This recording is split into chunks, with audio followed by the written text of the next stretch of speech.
It was the summer of 1998 when Daniel arrived at his grandfather's village, a forgotten place buried deep in the woods. The village, Mirkwood, had only a handful of houses, all old and weathered, their windows like empty eyes watching the dense forest that surrounded them.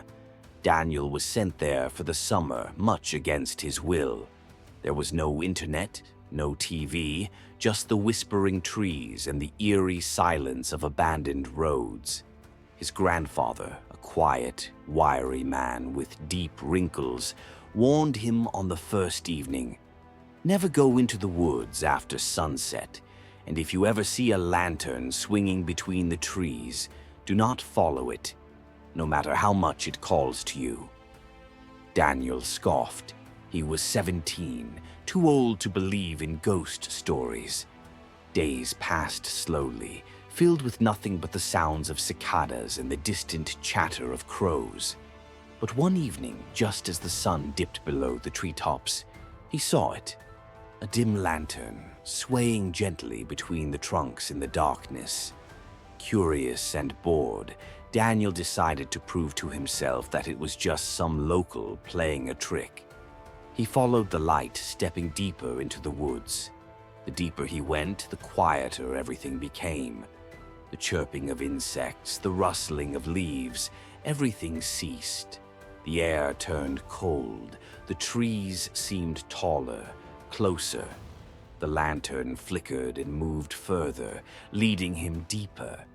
Then he saw something that made his stomach turn. A figure stood beside the lantern. It was draped in tattered clothes, its head tilted unnaturally to one side. Its face was obscured by the dim glow, but its lips moved as if whispering. Yet no sound came. A sharp snap behind him made him whirl around. Nothing. When he turned back, the figure was inches away. Daniel stumbled backward, his breath ragged. The thing opened its mouth, but instead of a voice, a low, wet gurgle escaped, like something drowning in mud. He ran. Branches tore at his skin, roots clawed at his feet. The trees blurred around him as he sprinted, heart hammering in his chest. He could still see the lantern, but now there were more. 5, 10, dozens of them, swinging between the trees like silent watchers. Finally, he burst out of the woods and collapsed onto his grandfather's porch, gasping for breath.